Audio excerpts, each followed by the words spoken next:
The most interesting guests. The coolest conversations.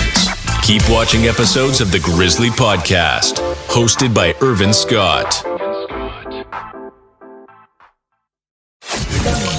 Follow the Grizzly Podcast on Apple Podcasts, Spotify, Google Podcasts, iHeartRadio, and many more apps to have our episodes delivered right to your iPhone, Android, or any other device whenever they're released.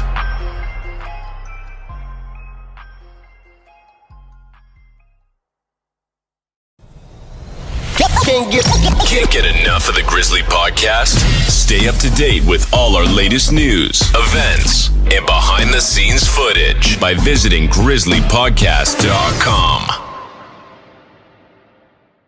So what does it mean to be on your Grizzly? It means hard work, dedication, and it means progress beyond your Grizzly. Hard work, dedication, and progress. I'm on my Grizzly, y'all. I'm on my Grizzly. I'm on my Grizzly, y'all. I'm on my Grizzly. I'm on my Grizzly, y'all. I'm on my Grizzly. And if you're busy making moves, say it with me. I'm on my Grizzly, y'all. I'm on my Grizzly.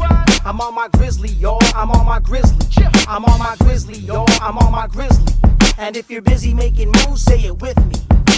Coming to you from the City of Angels, this is the Grizzly Podcast, hosted by Irvin Scott.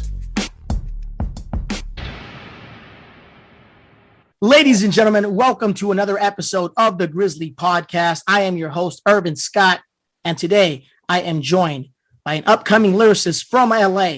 Ladies and gentlemen, my guest today, Patrick Antonian. Yeah. Hey, what's up, man? Peace.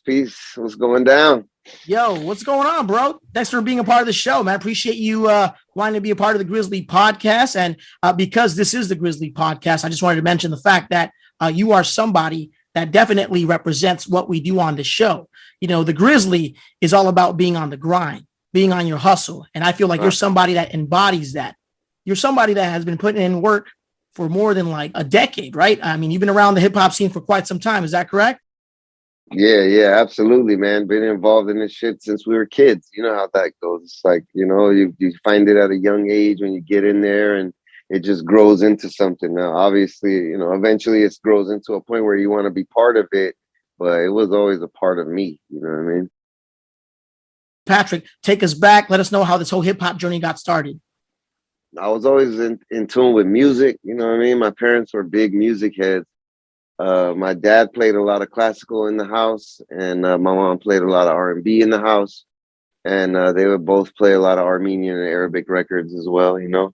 So just growing up, I was always involved in the music. When I was about like 6 or 7, I saw some dudes breakdancing outside the apartments in Hollywood, went out there all mesmerized, and, you know, you're surrounded by it. Like, dudes were killing it. And next day I was telling Pops, like, I need a big cardboard for outside. Like, you know, and then obviously the graffiti around the city, that's always a part of it too. And then, you know, you get older and some of the street elements come into play, you know, having freestyle ciphers. And they used to just tell me, hey, Pat, come join the cipher. Eventually, I just jumped in the cipher, bro, and that shit was natural. Right off top, I just felt it in my heart, my mind, my soul. It was like gravitated into the love of hip hop, and then you kind of find where you're supposed to fit. But at the end of the day, when it came to music, I just knew that I was supposed to do something with my words, you know? And that's just how I started, man. From there, I just started, you know, cutting records with my close brothers at the time. We had a group, so we were just putting out records as a group. It was 3 of us, me, my homeboy Beirut, and my homeboy Reef. And that's kind of where it started, man, you know? A camaraderie amongst homeboys. You know, we had the Yin Yang clique right before that, which was a few cats from my close brothership that we had a group. And it just evolved from there, bro. Just kept going. Everyone went on to do amazing things, including Beirut, Reef. Everyone kind of did their thing. And I became a solo artist in 2004 and got a distribution deal with a company that was under Sony.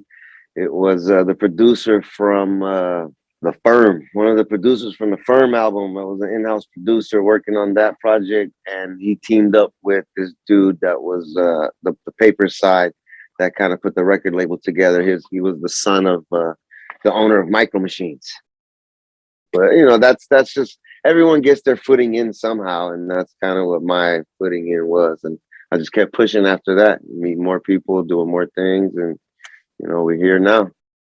That's part of the biz as well. Like, you know, sometimes you'll fall into something, and if it doesn't work out, things happen for a reason. So perhaps the fact that it went down the way it did was probably meant to happen so that you can actually pursue other opportunities in that sense. Is that correct? Right.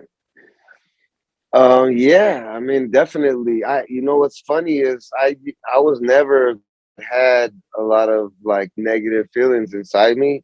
You know what I mean? It was all good. Like the connection with the people was all good. Like nothing, you know, as far as we were concerned, that was all love. It was just the fact that Sony itself had, you know, gave too many label deals out, or I don't know what their situation was. But, you know, I never, it's funny because especially when I was younger, when things like hurdles like that came at me, they never really looked like hurdles or bothered me.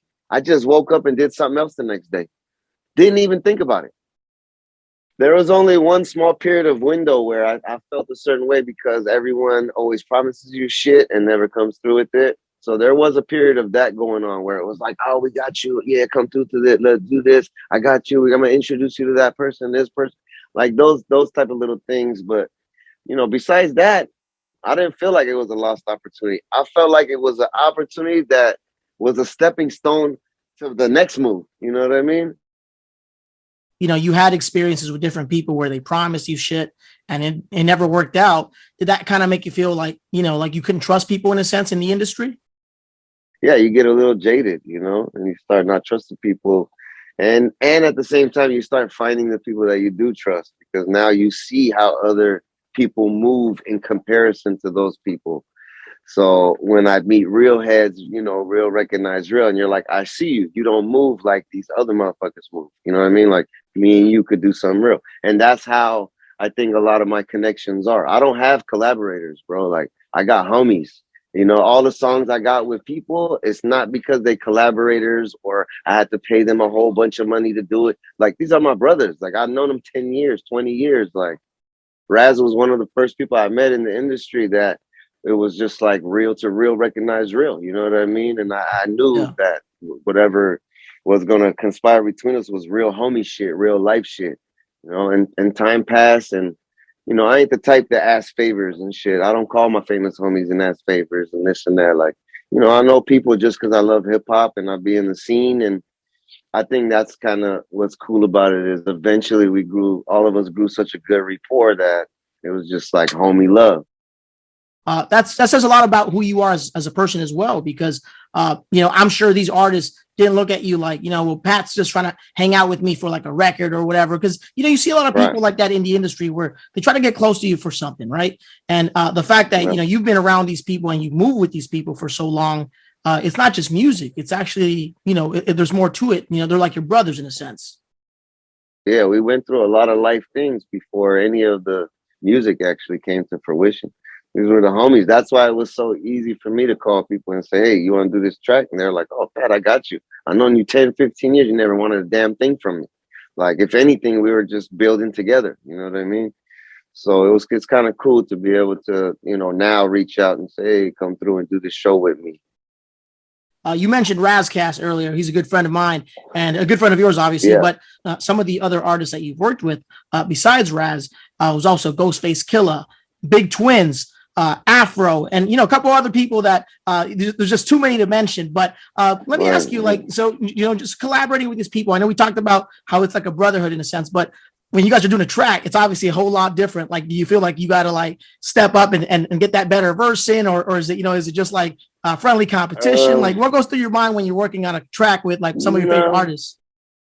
You know, I got comfortable with myself, the way I work in the studio, the way I move in the studio. So when I get in there with anyone else, it's like, yeah, I'm kind of just moving the same way. Yeah, there's a little something in me saying, yes, you know, you got to do the track right on respect for the person or the track that it is, just based on respect. It ain't even like a competition thing. You know what I mean? I try to just let it come naturally, man, honestly. If it doesn't, then I'll let it go for a few hours and try again, or let it go for a day and try again. But usually at this point, after all this time, I'm pretty confident in myself. And I think they see that too. When I go in, it's not this vulture-ish thing or trying to kill the other MC or this or that. It really is a building session. And I'll throw out ideas left and right. Get ideas for you, me. I don't care if it's for another song.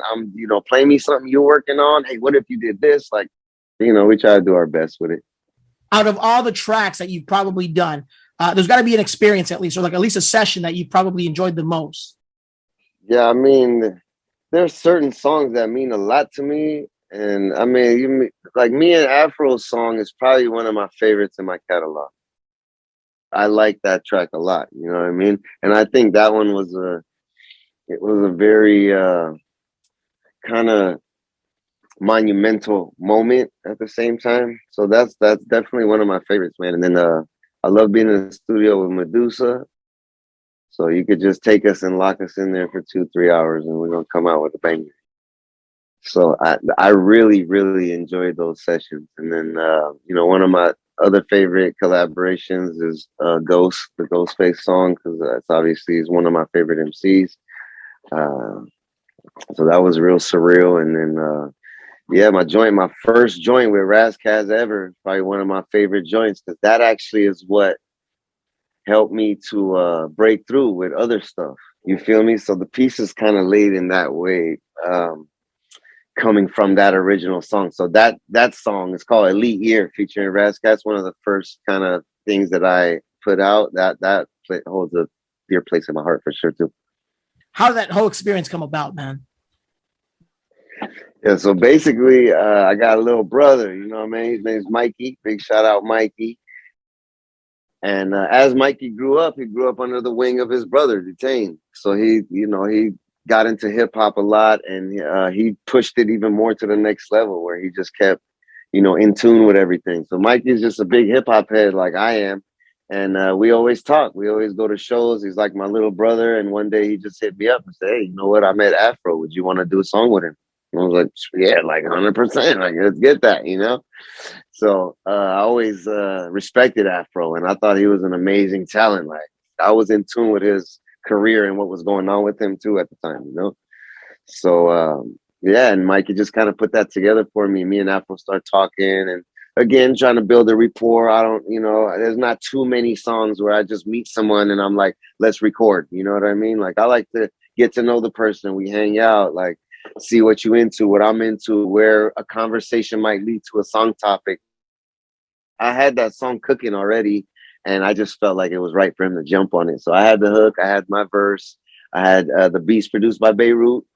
And I specifically went to him because Beirut does have super important tracks. So when I knew I was going in to write something for the Afro joint, I made sure to hit up Beirut. He's an amazing producer from LA too. Got a new single out with Rock Marciano that's doing crazy shit right now, along with some amazing other releases too. So yeah, he's my go-to. Yeah, that's what's up. And the track is called Beautifully Ugly. You guys recently dropped the video for that joint, and it was actually produced by another mutual friend of ours, Guap City Productions, right? Guap. Mike, shout out Guap. Yeah. Shout out to Guap. Tell us a little bit about how the video came about. Where did you guys shoot that thing, and who came up with the concept for that video? So, man, so basically the song itself was released about a year ago, and or maybe a little longer than that. And we always wanted to do a video for it. It was always one of our top songs in the catalog. Me and Mikey had talked about it a number of times where we said, man, this is a good song. We should shoot a video for it. And, with everything that was going on, it was kind of hard to do all that. Soon as the shutdowns and everything started subsiding, I started planning it out. And Mikey found the location. So the location is in Vernon. They got a dope setup in there. It's got multiple rooms, and it kind of went with my theme, man. Mikey found it for me, sent me the link. I was looking at the different rooms, And I hit him back immediately, like, Mikey, bro, this shit is perfect. Like, it's a beautiful world, but at the same time, we're going through the hustles, the oppressions, and the different things that we're going through as a society. And the location was just perfect for it, man. We had the little trap house, the money room, we had the jail cells. Medusa came out and did a cameo. Shout out Medusa. Me and her are working on the EP right now. So not only is she in the video, but it is like a little hint that, hey, something with me and her is coming real soon. And that's why she is the main cameo in that video. And then, yeah, we just pieced it together, man. I write up most of my treatments. I don't have to do too much. Guap is a really visual person. He's amazing when it comes to camera work and utilizing what's around him. Like, that's such a super strong suit to have as a videographer, because you walk out and something might not be right in the script, or it is, or the location, and he will just put something together that visually makes sense, in the storyline, and at the same time is an amazing looking piece of art, So I respect a lot what Guap does, and he came out and him and his team just chopped the shit out of that mug, like, you know what I mean? All the edits that go along with the drum rolls, and it's just an experience, man. It's me and him talk to, and it is still till date one of our favorite videos that's been out. Patrick, for those listening right now and watching this episode right now, where can they actually find your music? Where can they watch the videos? Where can they listen to the music? Hit us with the links, man. For sure, man. I mean, it's Patrick Antonian. That's Antonian. Kind of hard not to find, because it's one of its kind. So if you just search it anywhere, it'll pop up. Wherever you digest your music, where's Spotify, iTunes, and then of course YouTube. So just search Beautifully Ugly, Patrick Antonian, and a lot of that work should pop up, man. It's just all of them are my name. So youtube.com/Patrick Antonian, Instagram.com/Patrick Antonian, Twitter, all of them across the board is just my first and last name. So real name, no gimmicks. Shout out Obi Trice. I ain't taking your lines, but real name, no gimmick type shit, How would you describe your style? Yeah, I mean, it's volatile, man. It's a tough one, because I thrive off emotion and stuff, but yeah, I mean, I think it's just it's raw. It's raw, and I like to make some polished things too, but when it comes down to the raw shit, it's kind of my favorite place to be at. You know what I mean?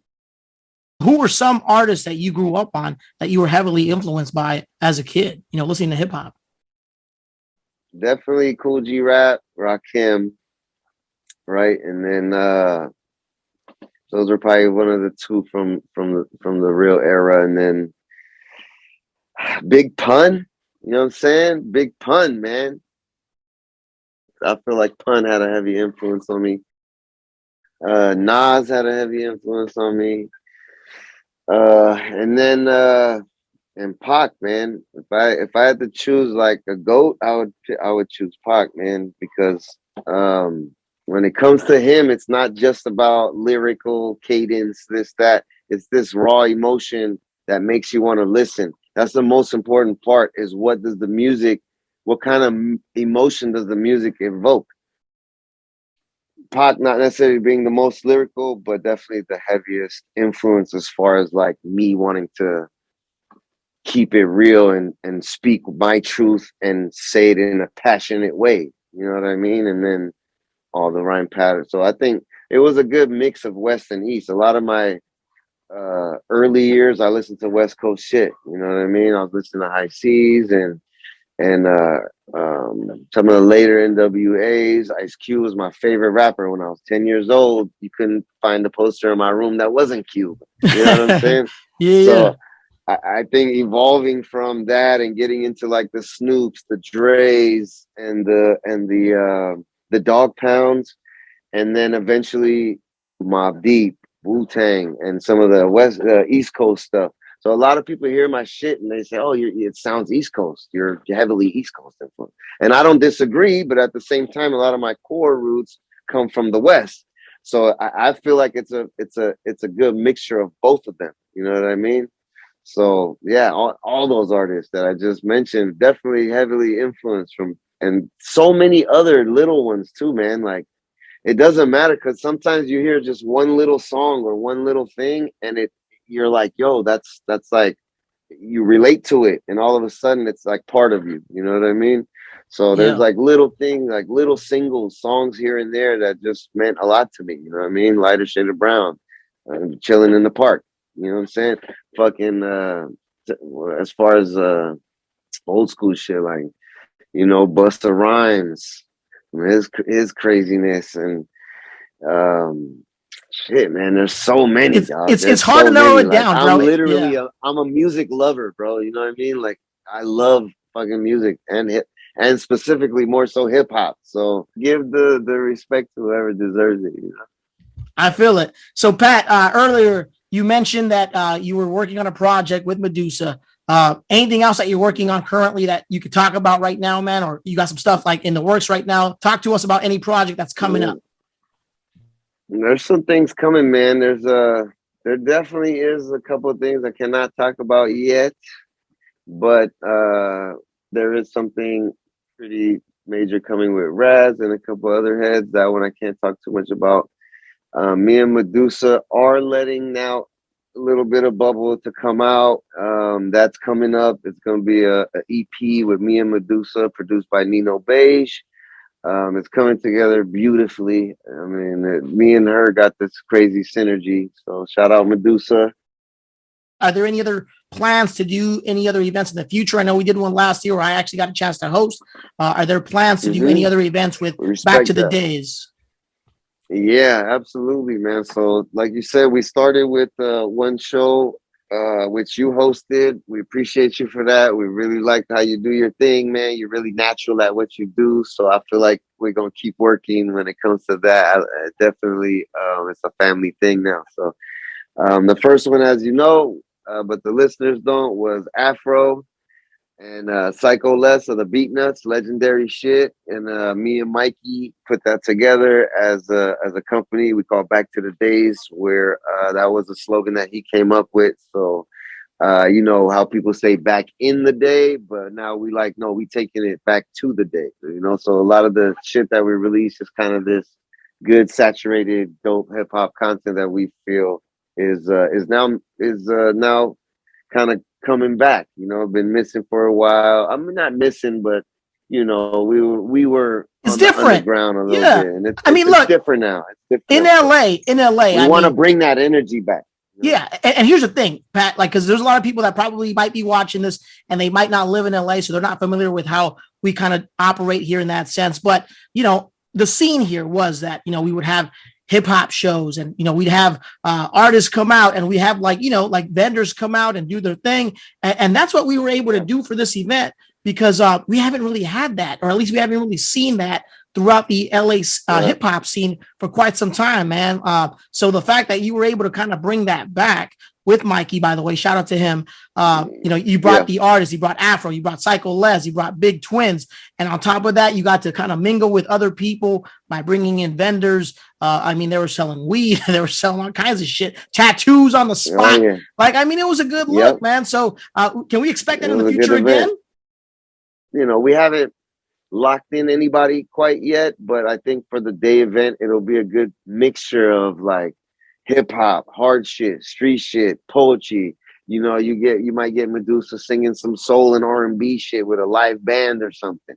You know what I mean? Like, we're trying to expand it to the point where it has a more colorful musical palette. You know what I mean? Where you could come hang out all day and catch a whole bunch of different type of vibes and dope MCs. And I don't know if I'm supposed to let this fly, but me and Mikey would love to try to get Del to close. So really trying to see if Del the Funky Homo Sapien can come and be our closer. I don't know, you know, if you hear this, that would be real dope, man. You know, to get like Razzie and Del and Medusas, all these people all in one venue, and then, you know, have us come out and do our thing too. I think it'll just be good for the culture, man. You know what I mean? And I could see it, you know, you can see when it's bubbling and things are moving in the right direction. You feel positive in your heart with what's going on. Like, you know, so, you know, I've been telling my boy, like, I'm just, you know, while the iron's hot, I'm going to try to strike while it can, just because I just feel the energy is right now. if it doesn't happen with this energy, then I feel like it won't happen. Like this is the right energy. This is what I've been kind of looking for and feeling for throughout the years. I'm finally feeling it, and I just want to like open my heart and let all that shit out. You know what I mean? I feel it. Hey, Pat, because this is the Grizzly Podcast, man, our goal here is to inspire others to continue to stay on their grind as well. So if you were to offer anybody listening right now or watching this show advice as far as like pursuing their dreams, pursuing their goals, like what would you say to these people, man? What would you say to these people that are trying to pursue some sort of goal right now? Shit, there's a lot to go with that. But I mean, to keep it simple and short, what I could say most is let the passion guide you and let your gut feeling guide you. You know, if something don't feel right, don't do it. If something feels right, do it twice. You know what I mean? Like, do it because you love it. There you go, man. Well said. Pat, man, it was a pleasure having you on the show, bro. You dropped all kinds of gems. Thank you for finally having me. I've been trying to get on here. You know what, man? So here's the thing. So my guy, Pat, man, he's been telling me about wanting to get on the podcast for quite some time. We should have done this earlier, man. We should have done it during the time that we did the event last time around, but we're a little late, but it's okay. But you know what? Better late than never. And guess what? It was better timing though, bro, because now you're about to just drop more shit on the way. So naturally, the shit just kind of happens when it's supposed to, and I appreciate you. The best way to stay in tune with when the next shows are is just follow me on the gram, man.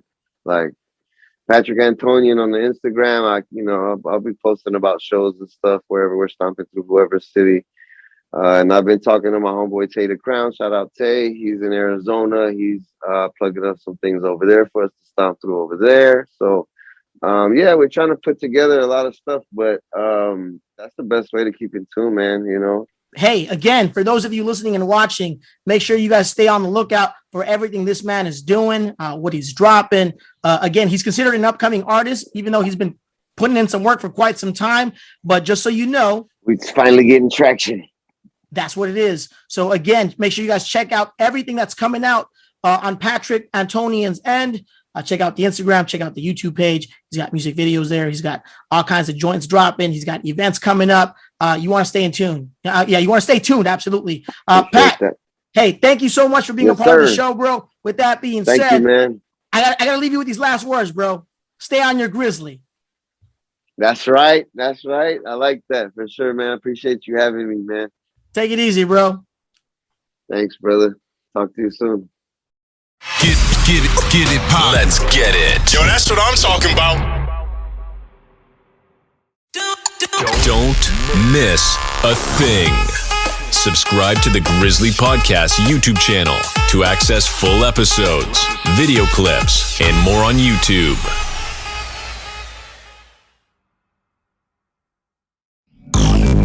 The most authentic podcast is online at grizzlypodcast.com and on all major podcast platforms.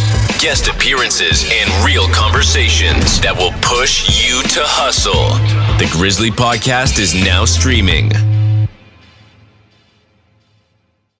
Hi, and welcome to Trademark Expediters. Whether you need a trademark or copyright, we can help make the process easy and affordable. Protect your company name, logo, or slogan with the trademark. Protect your songs, books, photographs, and other creative works with a copyright. Complete our easy online questionnaire in 15 minutes or less. Clear pricing, no hidden fees. 100% satisfaction guaranteed. Get started today. Learn more at trademarkexpediters.com or call one of our friendly specialists at 1-800-510-1082. Affordable, easy, expedited service. Trademark Expediters. Yo, turn it up. Hard work, dedication, and progress. Stay on your Grizzly. Yeah.